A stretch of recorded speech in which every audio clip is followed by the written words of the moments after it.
Basketing na mga kalapatids. Ayun o, si Paul.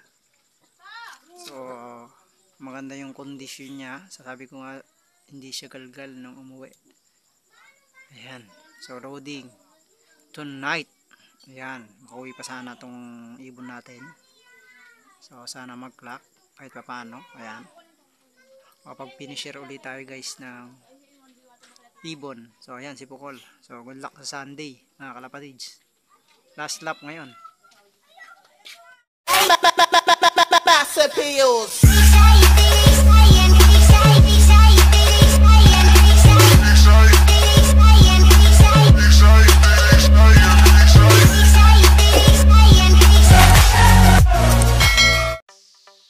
What's up mga kalapatids? So welcome back na naman sa ating YouTube channel. So ito nga pala mga kalapatids. So last lap na ni Paul guys. So yun, sprint derby race. So last lap pag Bilao Quezon, so sa 200 plus na mga kalapatids. So last lap na ng ating derby sa Team Taguro mga kalapatids. So makauwi pa kaya si Paul mga kalapatids. So kasamahan nyo ako.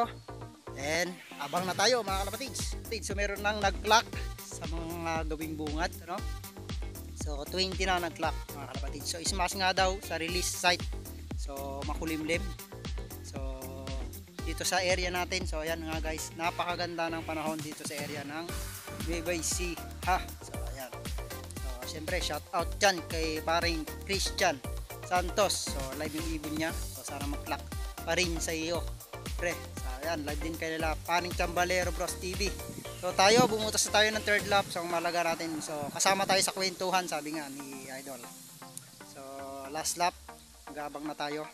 So ang oras na natin ay 10:04.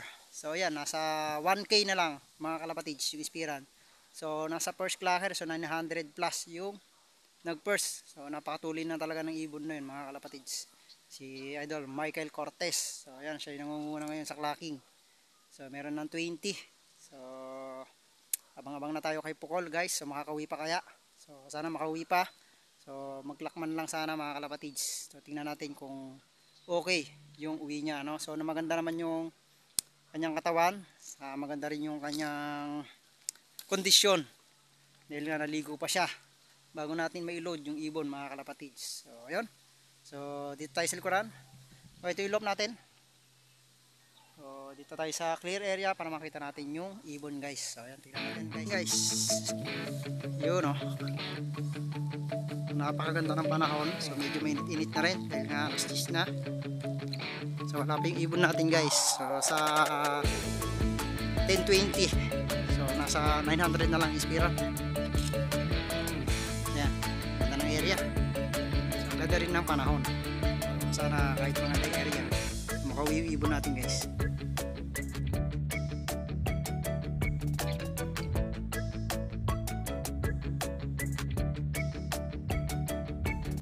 Mga kalapatids, ang oras natin 10:23. So 800 plus na lang. So wala pa si Paul. May init na oh. So meron na ng clock sa ating tropa. Ayan, paring Martin Paragas. So Ray Javier. So congrats. So may first bird na si paring Martin. Ayan, wala pa ibon natin guys. Nakauwi pa kaya si Paul.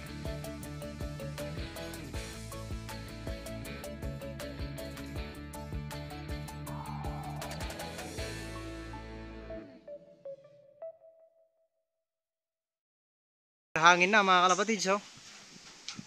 Hindi na alam kung saan patuturungan yung hangin guys. Ayun oh. Lakas ng hangin.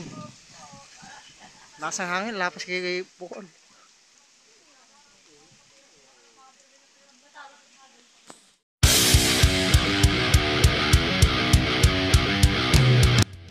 Paul, nag-lock siya oh. Last lap, sabi ko na nga eh.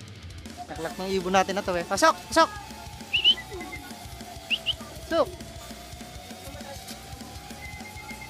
Sok, sok. Sok, pasok. Magal siyang papasokin guys.